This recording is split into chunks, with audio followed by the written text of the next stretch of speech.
Okay, so let me start again. My name is Bruce Wade, and I want to give you an alternate view to what your career could be or may have been like.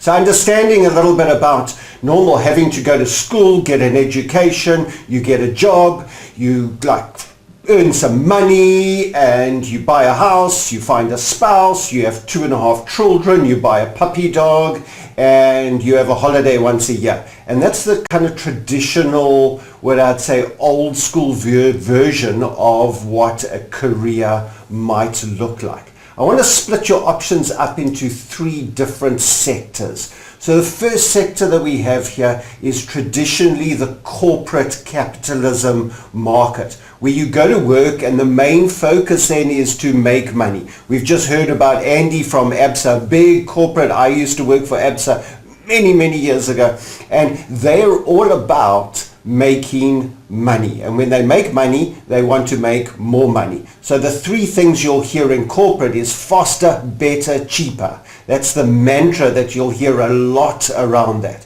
Now if you want to get into cubicle nation, as I call it, where you're sitting in big offices with lots of little cubicles and you've got your kind of 2 meters by 3 meters and your screen in front of you, and you're allowed to get up for 15 minutes for tea and 25 minutes for lunch, and you have to be in the building at this time and out at that time.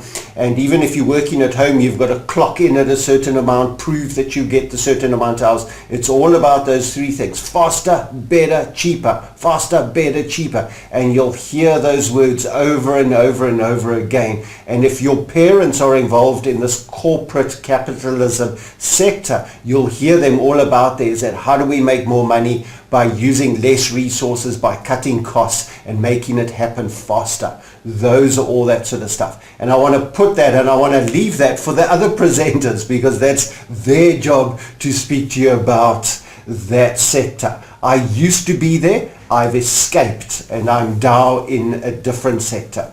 The second sector I want to chat to you about is what I call the services sector. And this is a really interesting one. This is more hard stuff. This is the people who are serving other people rather than serving a master of money. So this would be included things like the health sector, all our nurses, our physiotherapists, the doctors, the surgeons, but also included other people who care for other people in the non-profit sector. There's a huge amount of people, 2 billion rands worth of sector here in the non-profit environment. These are the people that are running advocacy programs, helping with food programs, helping with HIV, helping with social issues, helping with justice issues, and those are a huge aspect of people that you want to engage and want to do, and that's mostly coming from people's heart. So if you're a heart person, you care for the environment and other people,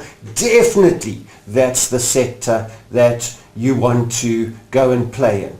The third sector, this is the place that I play. I want to call this sector the Outliers. Now you might have watched the movie. There was a movie called the Outliers sector. These are the people that wear slip-slops and shorts and hang around coffee shops and have conversations with people about changing the world. They're looking at solving problems at a different level, not for profit, not for caring for people, but with a mandate to change the world and to grow that level to a new height. So how did I get into this sector? Well, let me explain a little bit about me. So firstly, I've got a number of really interesting things on my CV. I've got a license to drive oil tankers. Not very useful nowadays because they won't let me on board. But it's interesting. I spent a number of years driving ships around the oceans. I'm also a qualified firefighter. I can sew human flesh. I can do a whole bunch of really interesting stuff. I also spent 15 years in the corporate as a coder. Pretty much the same career path as Andy had. That was just on the call. And I spent a lot of time coding. I spent a lot of time writing code, working for various people. I then worked myself up to a point where I became what they were called an implementation consultant, and I was the guy who were those SAP and Oracle, and I used to fly in and I used to come and fix things. We did some work both locally and in Holland and UK, and for a number of years I was able to pretty much do what I wanted because I had enough capital, the market was bigger, and it was a really wonderful thing. But the heart of where I was just wasn't in there. The stress levels went through the roof. My heart was just lost with the stuff. I was not happy. And I came home a couple of times realizing that what I was doing was just wearing me down physically, mentally, and emotionally. And interesting, just breaking me down slowly and slowly. I was fortunate enough to be retrenched. Back in kind of 1998, I was retrenched while working in Amsterdam, came back to Cape Town and started afresh. And I started my own company. And I've been working for myself since then, doing a number of things. There's been a huge amount of companies that I've started. Some we've sold, some we've crashed, some we've given away, some we've partnered with other people. And at the moment, I've been coaching for the past 14 years. So at the moment, my job title, if I had to give myself one, would be Strategic Innovation Coach. And I made that up because I can. And that's the nice thing about being in the Outliers thing, is that I'm not bound by anybody else's rules. I live according to where I am at and what I can do, so that I can have staff meetings at 3 o'clock in the morning. I can change my work hours. I can work weekends. I can take days off, and I pretty much work around me and my timetable and what my needs are before I work around where my clients' needs are. So a lot of this is focused around where I'm at. So typically what I do is I work with clients in the small to medium enterprise organization and the international non-profit sector. This is our main focus, and I take people on a journey. I invite them from one point and I take them on a journey through discovering firstly who they are, building a mandate around what they are looking for, creating product offerings, and then building, and this is the key thing, sustainable innovation business models. And we've got this term here that we'll unleash people. And if you've ever taken a little dog for a walk, we've got this little Yorkie dog that we take for walks, and when we unleash our dog, it works perfectly on the leash and it kind of walks next to you and it's quite happy there. As soon as you unleash the dog, what does the dog do? Pew! And it dashes off. And that's what we want for our clients. We want to unleash people, because I believe that we are so much leashed in by our education, we leashed in by the corporate culture, we leashed in by peer pressure and society. And what we want to do is we want to unleash people. We want to let people run free, because it's only when you run free are you able to truly be who you are and to offer the complete success and freedom and your full level of expertise around where you are. So I was told by my daughter to share with you some education options, because you guys are here at school and it is important. Some of you are choosing subjects, some of you are thinking of leaving school, some of you are looking at career options and stuff here. So here's my wisdom, all right? And I must say these are my opinions. They do not reflect any opinion of the school. So firstly, my first point is education is key but not critical. Okay, education is key but not critical. Do not hedge your future based on the subjects you do at school. So don't worry about choosing the right subjects because you think you're carving your destiny into stone now.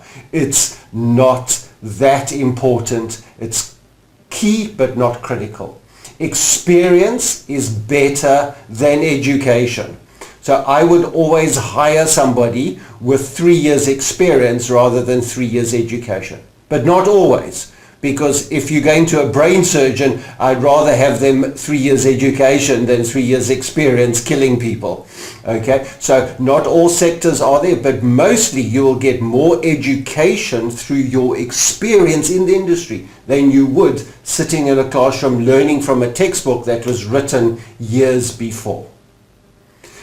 Here's a key one. Understanding yourself is more important than anything else. If you do not have a purpose statement that you've written out for yourself, if you do not know what your values are, your strengths, where and who and why you are, it's very difficult to develop from that. There are so many people that I get to see that have been educated out of who they are, that they're now sitting in a point where they don't know where they want to be. And you're following a career path that your parents or your peers or where you've been wanting to go, or if you're chasing the money. I was speaking at Weinberg Boys the other day, and I was asking them, who here wants to be an actuary? And 3/4 of the boys in matric put their hand up, because, and I'm saying, why? Is that, well, actuary pays the highest salary at the moment in SA.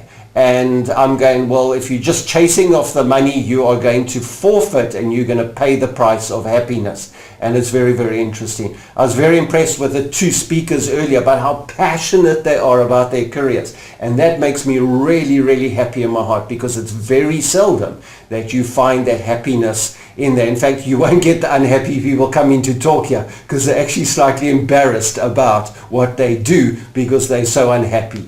And you might know somebody in a career who's going there and all they're doing, they're waiting for Friday, and then they have that Sunday night blues of, oh, damn, tomorrow's Monday, I've got to go to work. If you know people like that, they're in the wrong career. They haven't followed their heart. You want people to wake up, Saturday, Sunday afternoon, to go, yeah, Monday morning tomorrow, I can't wait. Those are the types of people that are truly living who they want to be.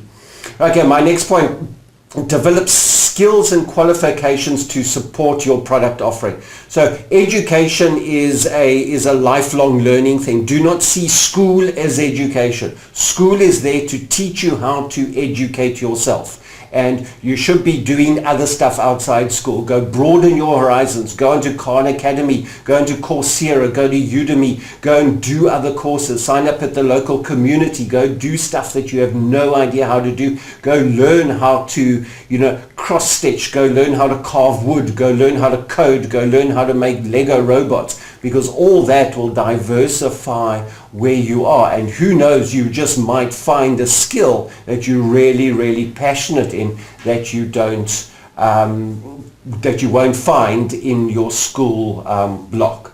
Also very key here is that go find yourself a coach and a mentor.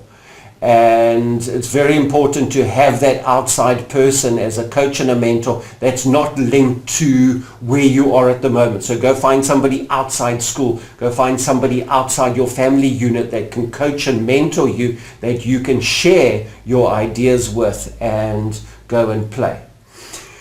The key thing that we do, if you've got a career in mind and you're thinking about that, go find someone. Go and find, for instance, Andy. Go find him on LinkedIn. Go create a LinkedIn account and go and find people that you are hoping to be one day. So go find the CEO of Old Mutual, or the CTO of Woolworths, or the marketing manager, and stuff. And key, the nice thing about LinkedIn, you can go see who they are, you can follow their career, but best of all, you can go see what education they got. And this will give you a good key indicator of what you should be following. Because often people, especially people in senior positions, like who knew a civil engineer will be the CTO of ABSA? They just one place in the mud and the other place on the keyboard. And there's a complete different sector there. But it's often a stepping stone to where you get. When I was learning to navigate by the stars and to drive a ship around the world, I never knew that I would be speaking for a living and becoming a coach and becoming an influencer around the world. 3 points to consider quickly is that you will not get your choices right at school, but be open to broaden those choices later. So do not worry about getting your subject choices right here. What you do want to do is you don't want to niche yourself outside those areas. Broaden your horizons. Do something crazy. Choose some of those outlying subjects, at least one of them. Take one that's just going to push you way out of your boundary and learn something completely different. And that's what I really want to. So don't stress about that. The other option is, oh, we're getting coffee, thanks. The other thing is that the job or the career you get when you finish your education is not yet been invented. All right, so I would say 3/4 of you would start a career or a job that hasn't yet been created. And that to me is a little scary, but also very, very exciting. And you guys, some of you will be going into jobs in the next 2 or 3 years, some of you 7 or 8 or 9 years time. And the world is different. I gave a similar speech a year ago to graduating students, and I'm saying next year is going to be an amazing year. I have no idea how much the world would change. Who can know where your world is and what the career is and how education's going to be looking like? I think the age of classrooms, the age of sitting at a desk is definitely changing, is definitely out. There's a whole careers on the endangered list. I'm not going to read them out to you in case your parents are involved in those, but there's a whole lot of jobs that have really ceased to exist. But on the other hand, there's a whole lot of careers, there's a whole lot of jobs that have yet to be discovered, yet to be put in there. So don't worry about getting it right. There's also a good chance that you will have at least 15 different jobs in your lifetime and 3 different career changes. So again, don't stress about where you're at and what you're wanting to do, and unpack that. So if you want to become an outlier, if you want to become part of that freedom, that freelance world that is able to move fluidly between jobs, different opportunities, there's a number of key things that I want to share with you. So firstly, one of the key things is go to as many open days as you can. I see the open days are beginning to kind of start. They got virtual open days. So go to virtual days of all the different colleges. Go to colleges that are different. Go to things like Red and Yellow. Go to Inkscape. Go to the Vortex. Go to the animation studio. You're going to hear a little bit more about animation later from a friend of mine. Brilliant. Go to all these open days. Go to the university open days. Go to colleges. Go to the schools that you have no intention of going to. Go to those open days, because you never know what you might learn and what you're going to be interested in. So speak to people who do the stuff that you're interested in as well. And this is one advice there. Do not be scared about finding someone on LinkedIn and sending them a message to say, excuse me, Mr. such and such or Mrs. whoever, can I come and spend 20 minutes with you and talk to you about your career options? I've yet to find anybody that I've approached that have said no. Most of the people say, listen, that's brilliant. Can I just jump on a call with you? Can I just chat to you? So go speak to as many people as you can. Access to that, go find yourself a mentor for each season that you're in. What is a mentor? A mentor is a person who's walked the road already that you are beginning to walk. So if you're in a higher level of school, go and mentor somebody in the lower grades. Go and mentor somebody else. If you are looking at going to university next year, go and find somebody who's in first year university and go and ask them, hey dude, what is it like? Tell me, what were the against? How was the first day? How did you cope? How did you cope with this lockdown? How did that unpack there? Are you coping? What is the workload like? I hear you only do 3 or 4 subjects. It must be a breeze. Okay, what are the tests like? What about the textbooks? How do you get through all the homework? Show me your filing system. Those are the types of things that you need to go find mentors for that path. You don't have to have a lifelong mentor. You can have a mentor for 6 months, 3 months, 2 months, just as you process through that. And I want to really reignite what Andy said, is that working in teams. I have this key word, it's called collaboration. And if you cannot collaborate, if you cannot work in a team with other people, it's a skill that you definitely need to learn and get to. It's a skill that you need to build and you need to unpack and get to a point where you are playing around and moving towards that, because people want people who can work with other people. And if you're a loner, you're going to find it very, very difficult, especially in the world here where everybody's collaborating, even online like this. I work with teams all around the world by sitting here in my office and headphones on, and I've got access to the world, and we work with a number of interesting folks around the world. So one of the things that you've got, I don't know if any of you got there, maybe show of hands here, who has a journal, who writes in a journal, girls might call it a diary, those sort of things. But if you do not have a dream journal, then go and start one. What is a dream journal? Just go get a book. Go get a book and start writing in it. Go write your dreams, your aspirations, your thoughts. You don't have to say, dear diary, today I sat in class and listened to a whole lot of people talk. Okay, what you want to do this thing that I call brain vomiting. All right, you might call it mind mapping. I just take what's ever in your head and write it down. If you have an idea for, a flying knife and fork, just go write it down. If you have an idea for this thing, go write it down. And as you write ideas, your ideas begot ideas, which beget other ideas, and slowly your ideas will grow and grow and grow. And maybe 99 of your ideas are crazy and off the wall, but you'll come up with one idea that will help work and take you into that new area and to be able to solve problems.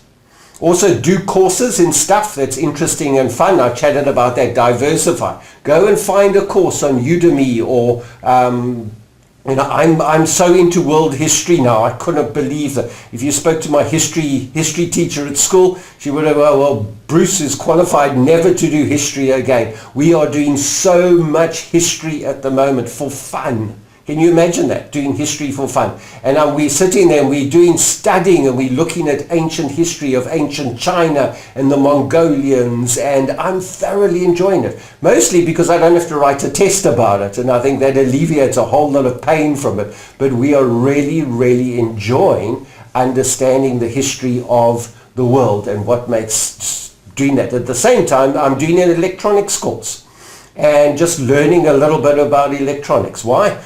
Because I can, and because I've got a couple of hours free a week and we can play around with that. So continuous education is key. Lifelong learning is a mantra that a lot of people need to instill and need to keep that going on and on and on and on, and always be working towards life balance. Okay, now again, if you see people in that first sector, that corporate world, you become enslaved to your boss and that corporate thing.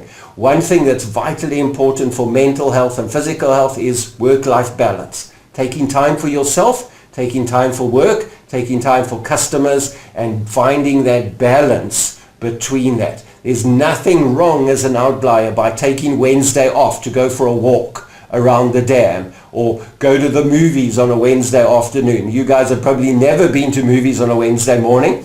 But it's amazing because there's like 2 or 3 people in the whole movie house and you can sit, and it's really great for this time because there's 16 meters between people, which is great. But those are the types of things. You can go for coffee when you want to, and you can work late when you want to, and you can take a long weekend off, and you can pretty much mold your time around yourself and where you are.